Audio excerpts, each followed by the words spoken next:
बांग्लादेश, जिसका नाम सुनते ही शेख मुजीबुर रहमान का नाम और बांग्लादेश की आज़ादी के लिए उनके प्रयास जहन में सबसे पहले आते हैं। अब उसी बांग्लादेश की सरकार ने शेख मुजीब की बेटी और देश की निर्वासित सरकार की प्रधानमंत्री शेख हसीना के खिलाफ फैसला सुनाया है।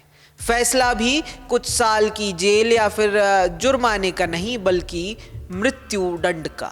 5 अगस्त 2024 को तख्ता पलट के बाद शेख हसीना और पूर्व गृह मंत्री ने देश छोड़ दिया था। दावा है कि दोनों नेता पिछले 15 महीने से भारत में रह रहे हैं। अब कोर्ट ने हसीना के खिलाफ आए फैसले के बाद बांग्लादेश के पीएम ऑफिस ने एक बयान जारी कर कहा कि भारत और बांग्लादेश के बीच जो प्रत्यार्पण संधि है उसके मुताबिक ये भारत की जिम्मेदारी बनती है कि वह पूर्व बांग्लादेशी पीएम को बांग्लादेश के हवाले करे। शेख हसीना के तख्ता पलट के बाद ढाका की इंटरनेशनल क्राइम्स ट्रिब्यूनल में उनके खिलाफ छात्र आंदोलन के दौरान कार्रवाई में मानवता के विरुद्ध अपराधों में आरोपी बनाया गया और उनकी गैर मौजूदगी में ही ये मुकदमा भी चलाया गया। जस्टिस मोहम्मद गुलाम मुर्तज़ा मजूमदार की अध्यक्षता वाले 3 सदस्यीय बांग्लादेश अंतर्राष्ट्रीय अपराध न्यायाधिकरण 1 ने ये फैसला सुनाया है। शेख हसीना के साथ ही दूसरे 2 आरोपियों को भी दोषी इस कोर्ट ने पाया है। इन आरोपियों में पूर्व गृह मंत्री असदुज्जमा खां कमाल को भी शेख हसीना के जितनी ही सजा यानी मृत्यु दंड सुनाया गया है। वहीं पूर्व आईजी पुलिस अब्दुल्ला अल मनून को सरकारी गवाह बनने के बाद 5 साल की सजा सुनाई गई है। शेख हसीना पर कुल 5 मामले दर्ज थे, जिनमें से 2 में समान दंड यानी मृत्यु दंड और 3 में आजीवन कारावास की सजा सुनाई गई है।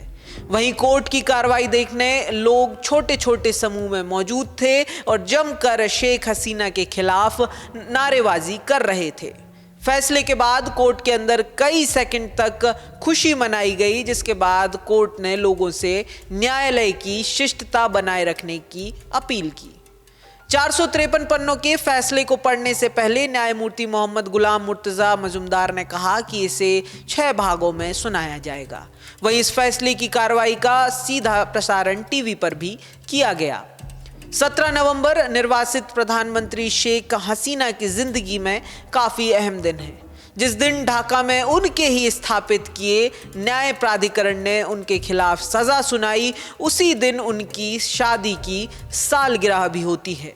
वहीं अब भारत के विदेश मंत्रालय ने भी अपना आधिकारिक बयान जारी किया है। बयान में कहा गया कि भारत ने इस फैसले को संज्ञान में लिया है। मंत्रालय के बयान में कहा गया कि भारत बांग्लादेश का करीबी पड़ोसी है और बांग्लादेश के लोगों के हित, शांति, लोकतंत्र, सभी समुदायों की भागीदारी और देश में स्थिरता के लिए प्रतिबद्ध है। आगे विदेश मंत्रालय के बयान में कहा गया कि भारत बांग्लादेश की शांति और स्थिरता को ध्यान में रखते हुए सभी पक्षों के साथ रचनात्मक तरीके से बातचीत जारी रखेगा। दूसरी तरफ शेख हसीना की प्रतिक्रिया उनकी पार्टी आवामी लीग ने जारी की है।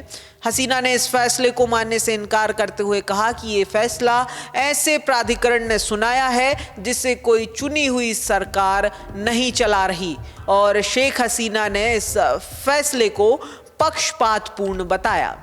वहीं फैसला आते ही शेख हसीना और शेख मुजीब से जुड़ी जगहों और स्मारकों को लोग बुलडोजर लेकर तोड़ने पहुंच गए। हालांकि बीच में सुरक्षा बलों के लोगों ने लोगों को रोक लिया।